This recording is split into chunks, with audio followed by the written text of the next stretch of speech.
Bonjour, c'est moi. Première petite vidéo tuto. Aujourd'hui par rapport à la couleur, donc on va essayer de récupérer les couleurs, un peu l'ambiance de cette image de Nile Goldin et l'adapter sur une autre image. Le plus simple évidemment, ça serait d'essayer de récupérer, d'analyser un petit peu les couleurs dominantes de l'image, donc les couleurs les plus claires, les plus sombres et les tons moyens. Il y a plusieurs moyens pour ça, bien sûr on peut toujours se fier à son œil. On va essayer, on va commencer, on va prendre un premier petit calque, le pinceau, le brush, et vous savez quand on appuie sur la touche Alt, avec son clavier évidemment, on peut du coup sélectionner une couleur. Oui, je me balade, je vais sélectionner une couleur, prendre la couleur la plus claire, par exemple ça va être pour moi soit sur l'oreiller, c'est des couleurs assez claires, soit sur le bord du bras, qui sont effectivement très clairs. Je vais prendre cette couleur-ci par exemple, et je vais faire un petit repère visuel à ce niveau-ci. Je vais prendre, essayer de récupérer les tons moyens, donc ça va être pour moi un petit peu sur son visage, ou dans cette zone-ci. Je vais une fois voir sur le visage. Oui, en général, je crois que ça va être ouais, dans cette gamme-ci, je pense. Voilà, je fais mon petit pâté ici, et je vais essayer maintenant d'aller dans les ombres, les tons les plus sombres. Donc j'appuie sur la touche Alt quand je sélectionne. Pour moi, ça va être dans cette zone-ci. On voit que c'est des ombres. Voilà. Maintenant, c'est quand même fort sombre. On veut juste récupérer la couleur. Donc si c'est du noir, il n'y a pas vraiment de couleur. Donc on va essayer d'aller dans les tons sombres. Là, c'est un brun très très très sombre. Je vais faire mon petit pâté ici. Donc on voit sur ce calque, j'ai pour moi les couleurs claires, les tons moyens et les tons sombres qu'on pourrait récupérer, du coup copier sur une autre image. Maintenant, il y a d'autres méthodes pour faire ça. On peut aussi travailler avec des méthodes simples ou pas simples, c'est en fonction du choix, l'implication que vous allez mettre dans sa photo. On peut créer par exemple un petit calque de réglage, threshold, qui va en fait afficher, vous voyez là on a un petit peu les couleurs de repère, mais qui va en fait afficher ici, vous voyez sur la petite fenêtre de propriété du calque de réglage qu'on vient de faire. Oui, la valeur ici, 128, c'est la valeur intermédiaire, en fait, c'est l'histogramme. On va avoir les tons sombres, on va avoir les tons clairs, et en fonction de la sélection, on va chaque fois sélectionner une valeur spécifique. Donc là, on voit qu'il n'y a pas de noir hyper intense, il n'y a pas de noir bouché, comme on appelle, on n'a pas de blanc clippé. Donc, on commence ici, par exemple, par les tons les plus clairs, ça va être ces petits points-ci, mais je vais essayer d'aller vers des valeurs où on a un petit peu plus de texture quand même et de couleur. Le but c'est de prendre la couleur. Je vais aller dans cette zone-ci. Là par exemple, ce petit calque de réglage threshold me permet d'afficher donc les valeurs pour lui les plus claires sur cette teinte-ci. Donc évidemment on peut prendre différentes teintes. Donc là je prends les valeurs les plus claires. Je sélectionne mon calque du dessous et avec la pipette magique, la Magic Wand, je clique dessus et du coup ça me fait une sélection. Il faut bien sélectionner évidemment. Soit on sélectionne ce calque là, soit si on est sur un autre calque, bien sélectionner tous les calques, décocher la sélection continue, sinon on va vraiment sélectionner cette zone-ci et pas toutes les autres petites zones. Donc là pour le moment je pense avoir sélectionné les tons clairs de l'image, comme ça on est sûr c'est un petit peu cette zone là. Je vais masquer ce calque-ci et je vais faire commande J et normalement, vous voyez, ça m'a juste copié normalement les tons clairs. Alors vous allez me dire, oui mais il y a plusieurs couleurs, oui. Là je parle de ton, pas de couleur, c'est pas la même chose. Donc ça correspond à les valeurs de luminosité sur différentes couches.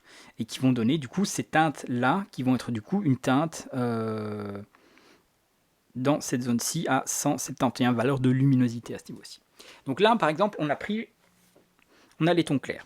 Okay, je retourne sur mon petit calque de réglage, je vais bien sélectionner cette image-ci. Il faut que je la raffiche évidemment, sinon ça ne sert à rien. Voilà. Et là, je vais prendre les tons moyens. Donc tout à l'heure, on était à 128, qui était la valeur, on va dire, moyenne, à ce niveau-ci. 127, 128, vous voyez qu'on reste dans des valeurs qui sont très très similaires à ce niveau-ci. On voit que c'est des tons moyens, justement sur le mur, un peu sur le visage. Mais là, on va avoir vraiment une tranche ultra précise. Je prends 128, hein, comme ça, les 120, 125, ça ne change pas tellement à ce niveau-ci, dans ces valeurs-là. Ok. Je retourne sur mon masque ici, sur mon calque ici, je reprends de nouveau avec ma petite pipette magique, échantillonner tous les calques, ça ne paye pas de mine. Voilà, là j'ai ma sélection, je masque, sur ce calque là je fais commande J, et là vous voyez qu'on a les tons moyens. qui se rassemblent quand même un petit peu des tons clairs ici. Si j'affiche les tons clairs qui sont là, ils se rassemblent quand même au niveau des tons qui sont ici. Donc mon œil n'était pas si mauvais que ça, il n'est pas génial, mais il n'est pas si mauvais que ça. On va maintenant essayer de trouver les tons sombres de l'image. Donc je retourne sur mon petit threshold, et je vais du coup aller dans les tons sombres ici, qui vont être pour moi dans ces valeurs-ci. Là c'est bien, vous voyez, on a justement le peignoir, on a un peu les cheveux, on a l'ombre ici. On peut un petit peu essayer de varier pour être plus précis, mais plus on va là, plus on va être dans les sombres, donc on va aller voilà, dans cette zone-ci. Je crois que ça devrait être plus ou moins correct. Je vais bien sélectionner ce calque-ci, et avec ma pipette, là je sélectionne pas les tons clairs, mais là je sélectionne les tons sombres, les noirs. Donc comme ça c'est vraiment, c'est ces valeurs-ci qu'on veut. Ok. Maintenant, je masque ce calque-ci, je suis bien ici, je fais comment? J, et on voit que là j'ai mes tons sombres qui sont quand même assez clairs, assez proches pardon, de ce que j'ai voulu. On va avoir mes tons moyens, et on va avoir mes tons clairs. Maintenant, on peut aller au-delà avec cette technique-ci. Par exemple, je peux très bien sélectionner mes tons moyens et dire, tiens, fusionne-moi un petit peu tout. Donc on peut très bien aller dans les filtres, et dans les filtres, on peut avoir par exemple moyenne ou average. Je sélectionne et on voit que ça va faire une teinte un petit peu plus sombre que ce que j'ai choisi, mais c'est peut-être la teinte la plus moyenne globale à ce niveau-ci. C'est peut-être le gris le plus moyen. Après, si on a un doute, on revient en arrière et on peut essayer effectivement d'avoir d'autres effets. On peut faire un flou différent là-dessus, mais effectivement, on a du blur. On peut faire par exemple un petit surface blur. On va essayer sur ce calque-là. On va augmenter.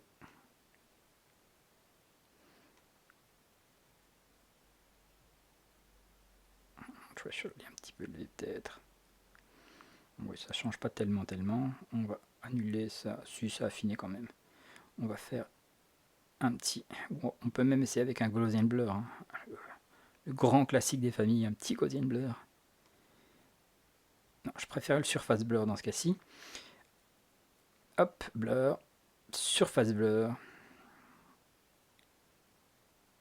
Ça prend évidemment un petit peu plus de temps.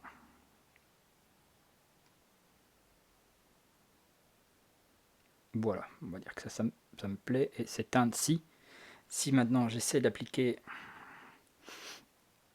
mon average, qu'est-ce qu'il va donner? Vous voyez qu'il est légèrement un petit peu plus clair, on se rapproche quand même assez proche. On est assez proche par exemple de cette teinte-ci, il y a une différence, mais on va pouvoir tester, voir lequel est le plus approprié. Alors, vous pourriez avoir tendance de faire la même chose sur les tons clairs, sur les hautes lumières, mais c'est pas une très bonne idée, parce que regardez, si je fais de nouveau le même average, il va, je pense, fort assombrir les tons les plus clairs. Donc là, je vais garder ces tons-ci les plus clairs, et sur cette calque-ci, avec les tons clairs, je vais de nouveau passer un surface blur qui harmonise un petit peu plus, et je vais ici aussi, on va voir. Hein, j'expérimente, je n'avais pas essayé avant. On fait en même temps. Vous voyez que on est quand même un peu plus éloigné. Ça reste encore correct, mais c'est pas tout à fait ça. C'est pour ça que parfois, peut-être, vous voyez, si on joue vraiment dans les extrêmes, par exemple, je réactive mon calque ici de threshold, comme on dit. Il faut bien que je réactive mon calque d'origine. On va vraiment aller dans les extrêmes. On va vraiment prendre ça va vraiment être le ton le plus clair normalement de l'image, enfin quasiment. Et je vais zoomer un petit peu, on va recommencer, on va refaire la même chose. Je vais cliquer ici, là, il a tout sélectionné. On va diminuer la tolérance, on va aller à 1 de tolérance, on va diminuer la sélection vers 5 par 5, et on désélectionne. Voilà. J'ai mes tons les plus clairs qui sont sélectionnés ici. Je vais masquer. Il y a un petit peu d'espace quand même. Je vais masquer l'effet. Je retourne sur mon image, je fais un Command J. Normalement, on a très peu de valeur. Je vais faire ici, là, sur cette réglage-ci, un ton moyen. On voit que même là, dans les tons moyens, il fait quand même des tons quand même assez sombres. Donc, voilà, moyenne sur les tons clairs, je ne fais pas. Sur les tons moyens, éventuellement, parce que ça s'approche. Sur les tons sombres, je crois que c'est pas la peine non plus, mais voilà. Le but, c'est d'avoir des tons moyens un petit peu corrects. Donc, Première méthode, au pif, sur ce petit calque-ci. Deuxième méthode, je vais aller, nommons-les, c'est le but. Hein, soyez un peu organisés. Au pif, ça, je vais tous les mettre ensemble. Je sélectionne tous mes calques avec majuscules. J'appuie sur commande G et je double-clique ici. Threshold, je pense que ça s'écrit comme ça, mais je ne suis pas sûr. Non, le H est à... Ah, il y a 2 H, bordel. Et on va mettre un deuxième H. Hein. Jamais trop de H. Hop, threshold. Ça, c'est la deuxième méthode. Et troisième méthode, qui arrive aussi pas mal. C'est en passant par une petite astuce. On va dans Fichier. On va faire exporter pour le web, par exemple. Exporter pour le web, ici, on a les sections qui permettent de sauvegarder au format JPEG, d'exporter en PNG, en GIF et tout ça. Là, on va en GIF. On a le nombre de couleurs qui va être utilisé. 256, c'est en général le maximum pour les GIFs. Là, on va plutôt aller, par exemple, on va prendre 3 couleurs. On peut aller à 4, à 5, mais on va en prendre 3. Vous voyez, il crée ici une espèce de table de valeurs, color table, qui vous indique justement, bah tiens, les valeurs pour lui la plus sombre, ça va être ça. Pour la valeur la plus claire, ça va être ça. La valeur moyenne, ça va être ça. Donc on peut très bien sauvegarder cette valeur-ci. Vous voyez, on peut faire, voilà, save color table. On va l'appeler nan. Goldin. Hop, save. C'est ce qu'on a besoin, par exemple. Est-ce qu'il a fini de faire son truc? Oui. Donc là, on fait cancel parce qu'on ne va pas le sauvegarder. On avait juste besoin un petit peu des valeurs. Et ici, vous voyez, si on va dans les swatchs, on a ici, on peut loader quelque part. Import swatch. Color swatch. Mais preset. Est-ce que c'était... Je ne sais plus. Selective color. Est-ce que je vais regarder? Je l'ai sauvegardé ailleurs que dans color swatch, évidemment. Imbécile. Ça, c'est tout moi. Color range. Non. C'est pas grave. On y retourne. On va voir Files. Export. C'est forward. 3. Hop.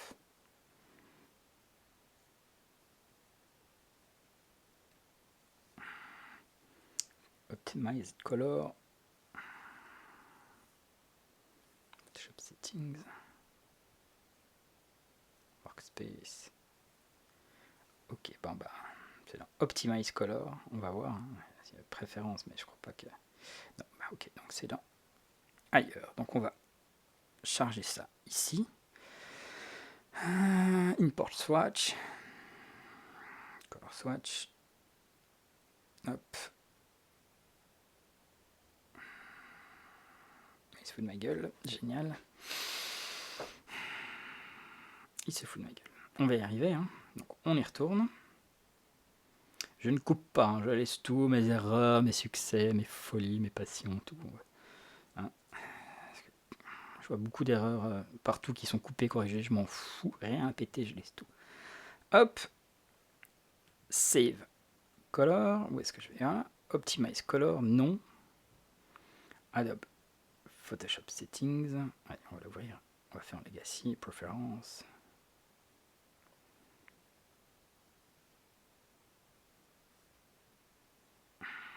Évidemment, c'est dingue, il ne sauve pas au même endroit. Alors, c'est pas grave.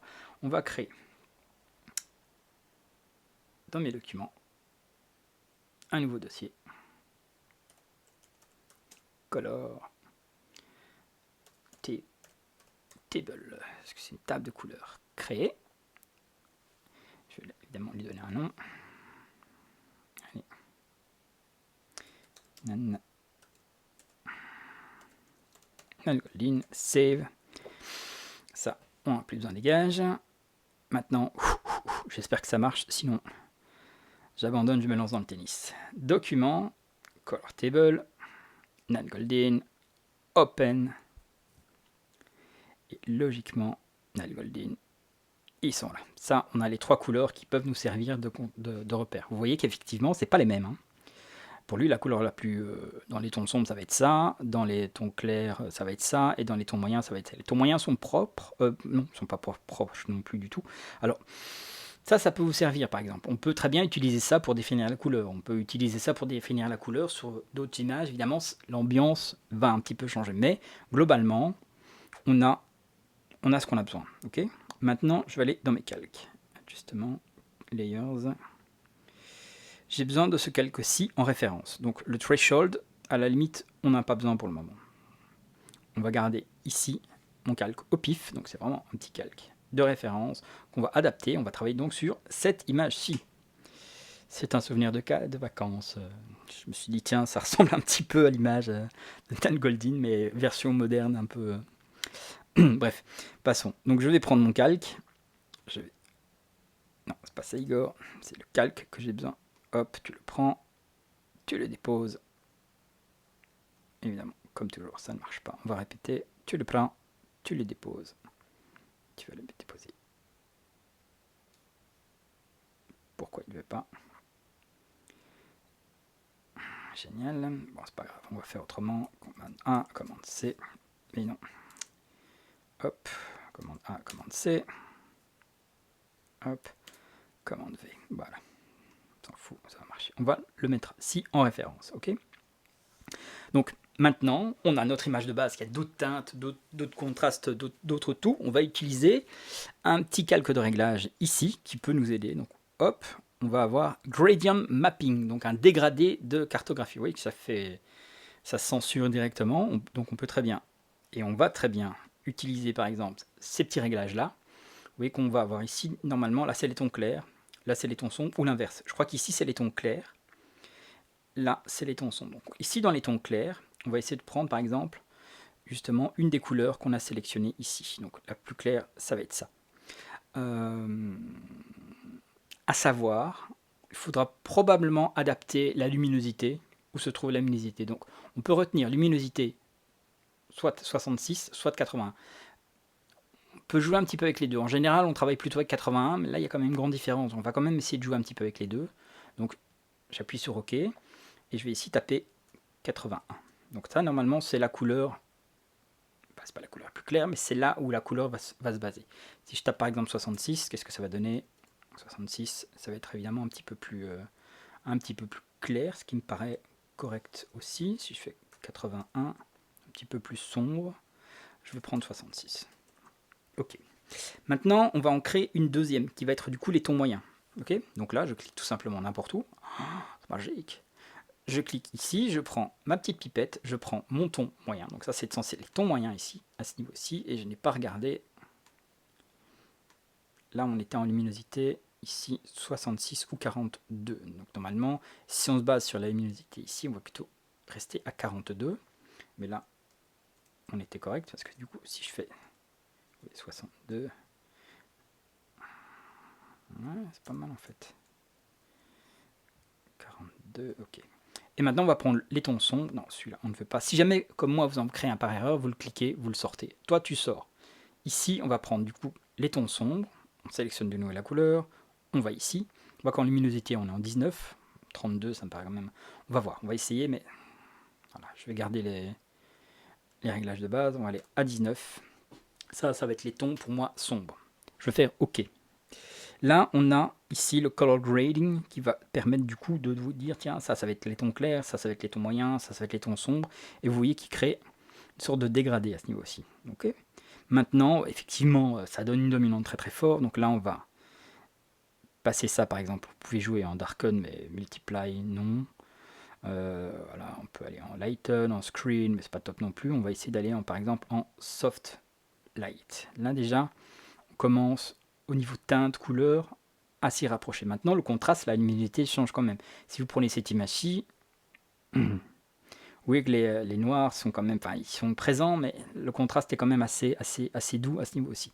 C'est pour ça que ces petits réglages-là vont pouvoir nous aider aussi, parce on va faire un exemple ici aussi. Je vais récupérer, je vais mettre mon color grading par exemple en dessous de ce calque-là. Je vais le dupliquer, ok. Je vais en masquer un. Je vais réouvrir mon color grading et ici, vous allez voir que je vais m'adapter. Je vais prendre les tons clairs ici. Je vais prendre les tons sombres, pardon, les tons moyens ici. Je vais prendre les tons sombres ici. Le rendu n'est pas le même. Donc ça, effectivement, ça va être un petit peu en fonction des images. On va plus se baser là-dessus pour définir le contraste à ce niveau-ci. Et Soft Light, on peut essayer en mode couleur et diminuer l'opacité, par exemple, parce qu'évidemment, ça booste quand même pas mal le contraste. Vous voyez, entre 40 et 50, en général, ça passe. Pareil pour celui-ci. Je crois que en diminuant l'opacité, on va mettre une opacité à 50. Ça change quand même fortement la donne au niveau teinte, à ce niveau-ci. Donc maintenant, voilà, on a déjà deux approches, on peut très bien les combiner. Maintenant, je vais garder celle-ci, et on a besoin impérativement donc, de modifier les contrastes de cette image. Donc je sélectionne cette image-ci, et sur cette image-ci, je vais faire courbe. Voilà, là. Attends, on a besoin d'espace. Donc là, on a les courbes. Et les courbes, ça va permettre de jouer, par exemple, avec la luminosité. Vous voyez, les courbes, ça va te permettre de jouer avec les couleurs aussi. On a la courbe de couleur rouge. On peut augmenter, par exemple, les rouges dans les tons moyens. On peut diminuer les rouges dans les tons clairs. On peut jouer vraiment avec... voilà, on veut plus bleu, bah c'est ça. On veut moins bleu, on va à l'opposé. Donc on rajoute du jaune. Donc on peut vraiment jouer sur l'ambiance globale de l'image. On peut même faire des effets spéciaux qui ressemblent à rien, évidemment. On peut revenir à 0. Et un petite astuce. Donc aussi, par exemple, si vous voulez définir, par exemple, sur l'image de base, le ton le plus sombre, le ton moyen et le ton clair, on peut très bien utiliser cette petite pipette-ci et dire, tiens, ça c'est mon ton sombre. Ça va être mon ton clair. Pour définir, par exemple, le contraste, ça va être mon ton moyen. Oui, et ça va surtout définir ma balance des blancs, mais c'est pas tout à fait ce qu'on veut faire. Ce qu'on veut faire, c'est définir et prendre un petit peu pas les couleurs dans ce cas-ci, mais presque plus la tonalité d'une image et la luminosité. C'est pour ça qu'on a ces trois références-ci. Et là, du coup, vous voyez, on va avoir les tons sombres. Si je double-clique dessus, ça va permettre de définir, tiens, mon point de référence de l'autre image pour mes tons sombres. Vous voyez que c'est du noir pur. Dans la vie, les noirs comme ça, il n'y en a quasiment jamais, évidemment, à part le Black Vanta, mais c'est pas grave. On va prendre ici... Ah oui, chose à savoir. Vous voyez pourquoi ça fait du blanc plutôt que du teint? Parce qu'on est sur le masque et pas sur le calque de réglage. Donc il faut bien aller sur ce réglage-là, sinon ça ne marchera pas. Et on prend bien... Voilà, là on a le ton sombre, c'est le ton, c'est là-dessus qui va se baser. Non, on ne veut pas le sauvegarder comme défaut parce que ça va juste servir dans ce cas-ci. Et là, je vais essayer de cibler les tons les plus sombres qui vont être, à mon avis, dans cette zone-ci, où je prends des ombres. Je vais prendre mes cheveux ici. Voilà. Là, c'est mes tons les plus sombres. On voit déjà que la luminosité change et qu'on se rapproche déjà des tons crush de l'autre. Après, on va prendre les tons clairs. Je double-clique de nouveau là-dessus, je vais aller dans ces tons clairs ici, je vais faire OK. Non, je ne veux pas. Et les tons les plus clairs, ça va être, on va dire, j'ai peur que ça soit des tons presque spéculaires, mais je vais plutôt aller prendre sur le mur ici. Okay. Ça va être mes tons les plus clairs, et on peut essayer d'ajuster. Vous voyez, ça va être trop sombre, on va plutôt aller dans ces tons-ci. Okay. Maintenant, dernier petit truc, je double-clique là-dessus, et je vais prendre mes tons moyens. Ça, c'est mes tons moyens. On fait OK. Non, je veux pas, mec. Et mes tons moyens, on va dire que ça va être plutôt dans ces tons-ci. Ou pas. C'est évidemment un petit peu too much.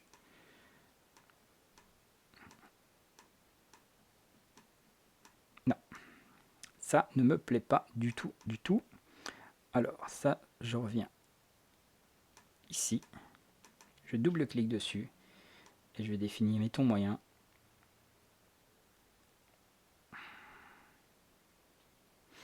Luminosité de 50. Voilà. Non. Et de nouveau ici, voilà, je vais essayer de corriger. Attendez, je vais recommencer, ça me plaît pas. Je reviens ici. Je prends mes tons sombres, je clique ici. Je fais OK. Je ne veux pas sauvegarder ça comme défaut. OK. Je vais prendre mes tons clairs. Je clique ici. Je clique là. Je fais OK. Non, je ne veux pas. Pourquoi il ne change rien du coup? Qu'est-ce que j'ai fait de travers? On est bien là.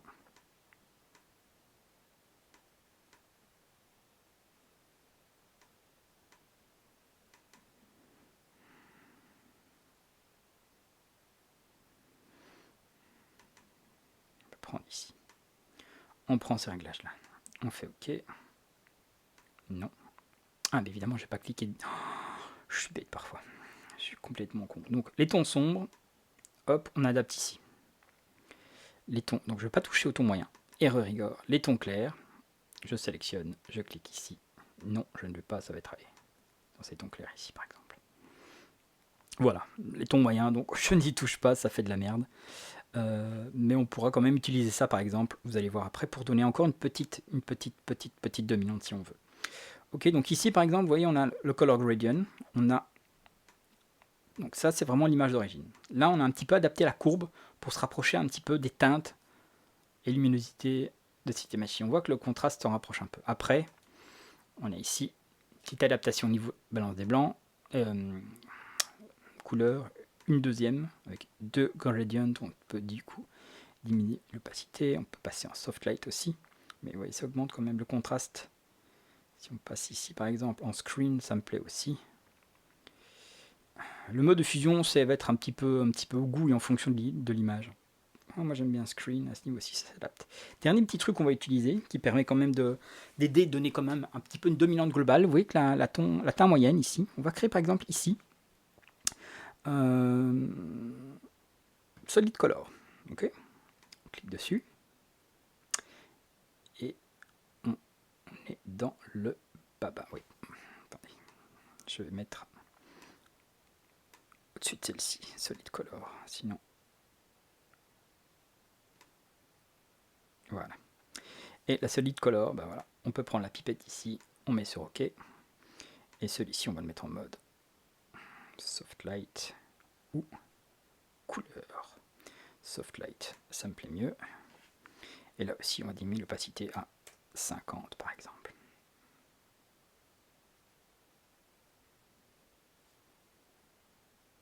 Je vais combiner tous ces réglages-là. Ça, on n'a plus besoin de masquer. Voilà, on sait quand même. Après, on peut, vous voyez que l'image ici, on va view. Proof setup. Windows, ça va être ici, pardon. De vertical. Hop. Et qu'on s'en rapproche quand même pas trop mal à ce niveau-ci. C'est encore un petit peu plus orange. On peut évidemment adapter cette petite teinte. Ici aussi. Ça suffit. Vous voyez que c'est qu'on s'en rapproche quand même pas trop mal. Maintenant, vous voyez ici, on a diminué l'opacité de ce réglage-là qui donne évidemment une grosse dominante orange qui se basait sur la moyenne de ces teintes-ci. On peut quand même de nouveau, voyez, si c'est pas assez fort, on peut augmenter l'opacité. Il ne faut pas aller trop loin non plus parce que ça va rester un petit peu réaliste. Donc on peut très bien, voilà ici. Vous voyez que si on enlève ces réglages-là, après c'est vraiment une question de visibilité. Mais évidemment, la courbe fait beaucoup. Déjà au niveau teinte, un premier réglage, un deuxième. On peut jouer de nouveau ici, opacité, tout à 100%. Tout à 100%. On va essayer en mode couleur. Diminuer l'opacité. Hop, screen, on va essayer en mode soft light. On va essayer en mode couleur aussi. Mais ça me plaît pas trop. Et celui-là, soft light, en mode couleur, non, en mode screen. Non, soft light. Quoique, ça c'est pas mal non plus, m'en diminue du coup. Ouais. Voilà, ça fait peut-être beaucoup de chipo pour un résultat qui est correct, il me semble, au niveau de teinte et tout ça, donc on s'en rapproche. Après, évidemment, il ne faut pas oublier que cette image-ci a un grain et un flou qui n'est pas tout à fait le même. Donc, si on veut essayer de combiner un petit peu plus, pour éviter de détruire mon image d'origine, je vais la doubler, je vais faire un petit... Avant de mettre un Gaussian blur, je vais lui rendre, du coup, un petit peu de bruit. Toujours bien de mettre du bruit dans son image. Add noise, Gaussian monochrome. 12, c'est un peu beaucoup. On va aller à 6. Ça me plaît. Et filtre, blur. Lens blur. Qu'est-ce qu'il va me faire? Voilà. Ouais. Ça, c'est peut-être un petit peu beaucoup. Hein.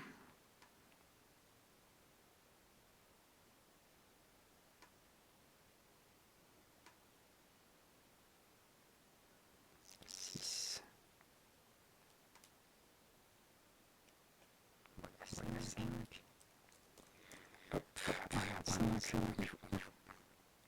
flou. Ok, en fait. Ok.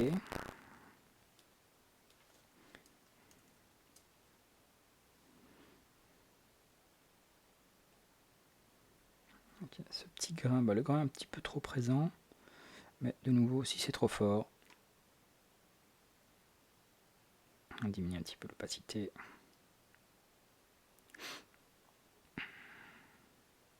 Voilà, moi ça me paraît correct. Et si jamais on veut vraiment jouer le bordel, on peut essayer de le... C'est pas ça, Igor, c'est lui qu'on veut bouger. Ah, ok.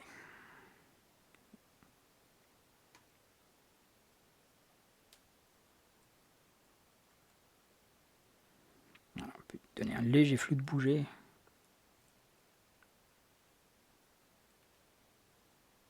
En choisissant son calque et en bougeant un petit peu d'un pixel ou deux. Et voilà.